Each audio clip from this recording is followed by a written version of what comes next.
Selamat datang Infonomi di Oppo Find X10 Pro dan hari ini saya akan menunjukkan beberapa penyesuaian dan trik yang bisa Anda lakukan di perangkat ini. Jadi, untuk memulai kita semua ingin membuka pengaturan kita dan dari sini saya akan mulai dengan kustomisasi perangkat yaitu wallpaper dan gaya. Di sini kita memiliki hal-hal seperti tema flux atau yang juga dikenal sebagai tema dan Anda bisa mengunduh lebih banyak dari toko. Anda bisa menggunakan tema yang sudah tersedia di perangkat. Seperti yang bisa Anda lihat, ada beberapa pilihan. Lalu jika kita gulir ke bawah, ada juga wallpaper, meskipun itu tidak terlalu penting.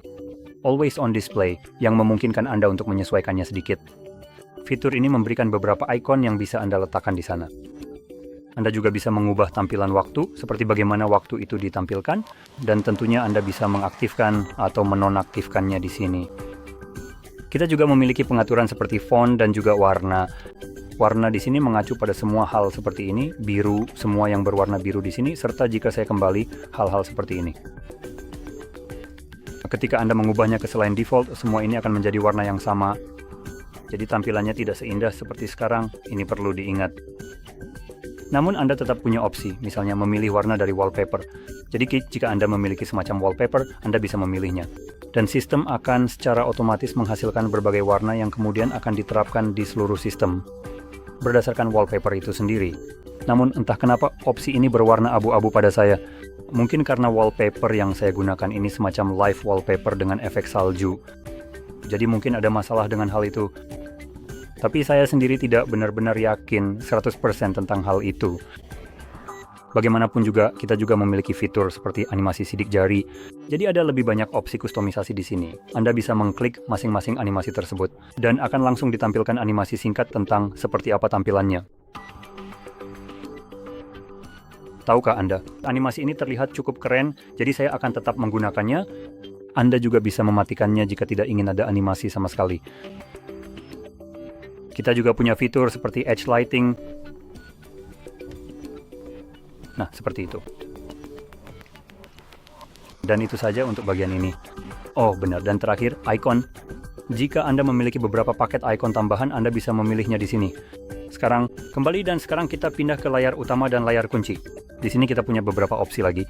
Jadi kita punya opsi seperti layar utama, yang sebenarnya cukup umum mengingat kita sedang berada di layar utama. Kita juga punya opsi dengan laci aplikasi. Ini menentukan bagaimana aplikasi-aplikasi akan ditampilkan.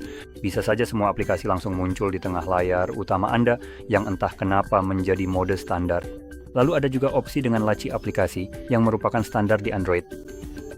Ini adalah opsi yang secara pribadi saya sukai, jadi saya akan tetap menggunakan itu. Tapi jika Anda lebih suka gaya yang mirip Apple, Anda bisa memilih mode standar tersebut. Sekarang Anda juga bisa memilih tata letak laci aplikasi, seperti berapa banyak kolom yang ada. Dan kita punya pilihan 4 atau 5 kolom. Secara pribadi saya suka di angka 4, karena tampilannya memang seperti itu. Kalau 5, menurut saya pribadi tampilannya jadi terlalu padat. Ini tidak terlalu enak dilihat, jadi saya lebih suka membiarkannya seperti semula. Sekarang ada juga fitur menarik lainnya di sini, yaitu gesture tarik ke bawah. Ini pada dasarnya adalah mode satu tangan. Jadi jika Anda cenderung menggunakan ponsel dengan satu tangan, perangkat ini memang agak besar. Jadi mungkin saja, jika Anda memegangnya dengan satu tangan, ya, seperti orang pada umumnya, ya, atau setidaknya seperti yang saya lakukan. Meskipun mungkin tidak tepat juga menyebutnya orang normal. Bisa jadi sulit untuk menjangkau bagian paling atas tanpa harus mengubah posisi tangan Anda. Jadi fitur ini memungkinkan Anda melakukan hal tersebut ketika diaktifkan. Saya akan mendemonstrasikannya. Coba kita buka. Nah, seperti ini. Nah, seperti itu. Anda bisa melakukan ini dan Anda bisa lihat saya masih menahan jari saya di layar. Saya belum melepaskannya. Jadi, setiap aplikasi ini akan muncul dan jika saya melepaskannya, misalnya pada aplikasi cuaca, maka aplikasi itu akan terbuka secara otomatis. Nah, seperti itu. Sekarang kan kita akan kembali ke pengaturan utama yang telah kita sesuaikan sebelumnya. Izinkan saya mencari dengan cepat. Kita juga punya opsi ini, yaitu usap ke bawah di layar utama. Ini salah satu fitur yang saya suka jika Anda mengetuknya. Kita punya beberapa pilihan, ada shelf yang merupakan pilihan default, dan ini juga yang sekarang digunakan oleh OnePlus. Selanjutnya kita punya pencarian global. Terserah, tapi yang terakhir ini yang bagus, yaitu notifikasi dan pengaturan cepat. Itu adalah fitur yang saya pribadi sangat suka karena memungkinkan Anda untuk, saya sudah memilihnya. Ayo, karena fitur ini memungkinkan Anda untuk mengusap ke bawah di mana saja di layar Anda. Untuk menurunkan tombol-tombol pintasan, ini sangat praktis mengingat saya sering mencoba mengakses tombol-tombol tersebut dan fitur ini membuatnya jauh lebih mudah. Jadi saya tidak perlu melakukannya dari bagian paling atas layar. Sekarang kembali ke halaman utama pengaturan dan masuk ke bagian tampilan dan kecerahan. Kita punya mode terang dan gelap tepat di bagian atas, jadi Anda bisa memilihnya secara permanen di sana. Atau Anda bisa mengaturnya dengan jadwal. Dan jika Anda mengkliknya, setelah diaktifkan, Anda bisa memilih antara dari matahari terbenam hingga matahari terbit atau dengan pengatur waktu khusus. Jadi fitur ini pada dasarnya memungkinkan Anda untuk melakukan hal tersebut.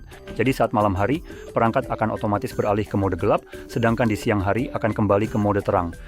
Memberikan Anda apa yang bisa disebut sebagai yang terbaik dari kedua dunia. Sekarang, jika kita turun lebih ke bawah di sini, kita punya beberapa fitur. Saya akan bilang ini AI, tapi sebenarnya tidak benar-benar dijelaskan sebagai fungsi AI, tapi kita punya penajam gambar dan peningkat warna video. Sekarang namanya agak menyesatkan karena disebut Video Color Boost, tapi pada dasarnya ini adalah konversi dari SDR ke HDR. Nah, konversi ini sebenarnya palsu. Mungkin ini adalah cara terbaik untuk menjelaskannya. Jadi, rekaman yang Anda tonton, yang direkam dalam rentang dinamis standar, tidak secara otomatis menjadi rentang dinamis tinggi. Fitur ini hanya mencoba melihat apa yang ada di gambar lalu membayangkan, atau pada dasarnya mengonversi sesuai dengan apa yang diperkirakan. Konten HDR seharusnya terlihat seperti itu, jadi mungkin tidak selalu dapat diandalkan, mungkin juga tidak selalu yang terbaik, tapi Anda bisa mengaktifkannya dan melihat apakah Anda suka perbedaannya. Beberapa hal mungkin tampak lebih cerah, seperti matahari sekarang, jadi jelas itu akan terlihat sedikit lebih baik. Tidak semuanya akan sama, seragam, kecerahannya, jadi jelas itulah yang HDR coba lakukan sekarang.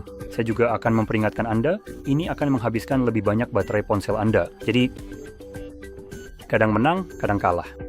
Namun ini hanya berlaku saat Anda menggunakan fungsi ini. Jadi ketika Anda menonton beberapa video, itu akan dikonversi dari HDR atau SDR ke HDR. Sekarang, hal yang sama juga berlaku untuk penajam gambar. Fitur ini hanya berusaha meningkatkan resolusi gambar dengan melakukan upscaling. Sekali lagi, ini akan menggunakan lebih banyak baterai. Mungkin hasilnya bisa lebih baik daripada HDR. Namun jika Anda melihat beberapa artefak, kemungkinan besar itu disebabkan oleh fitur ini. Sekarang mari kita lanjutkan. Kembali ke halaman pengaturan utama, ada satu hal terakhir yang saya cari, setidaknya dalam hal kustomisasi, yaitu sebenarnya ada 200 lagi. Yang menurut saya seharusnya ada di bawah layar utama dan layar hidup, tapi saya tidak melihatnya. Kecuali memang tidak ada di sini.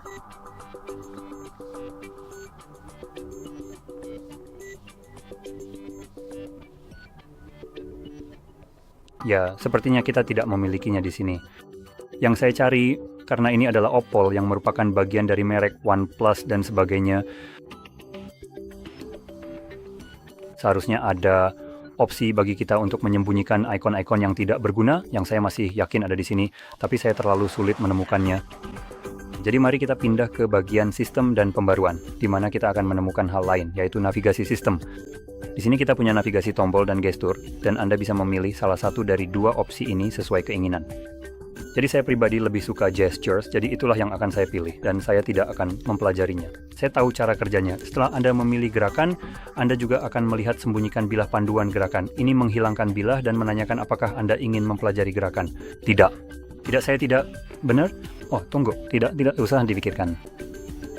Mereka biasanya akan menanyakan hal ini, jadi kita akan klik OK, konfirmasikan. Dan seperti yang bisa Anda lihat, ia menyembunyikan palang dan memberi Anda tampilan yang lebih bagus dan lebih lengkap dengan lebih sedikit halangan di dalamnya. Jadi itu adalah sesuatu yang sangat saya sukai. Aku akan memberikannya sedikit terakhir. Sebuah penjelajahan untuk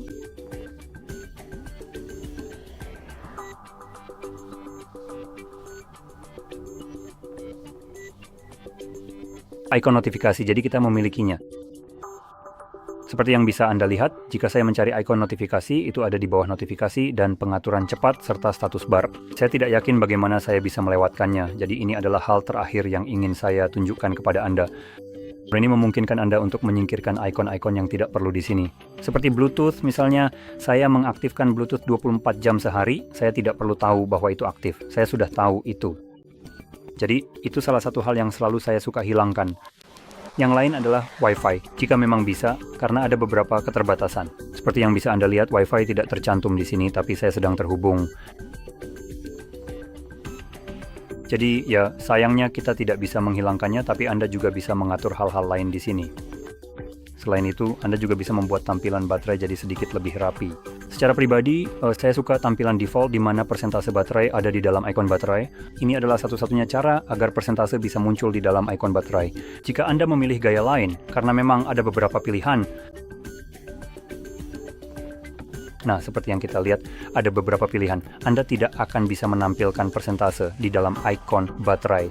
Persentasenya akan berada di luar atau bahkan tidak muncul. Kita punya opsi antara loop, vertikal, dan horizontal. Dengan semua yang sudah saya jelaskan, itulah semua tips dan trik yang ingin saya tunjukkan. Jadi jika Anda merasa ini sangat bermanfaat, jangan lupa like, subscribe, dan terima kasih sudah menonton.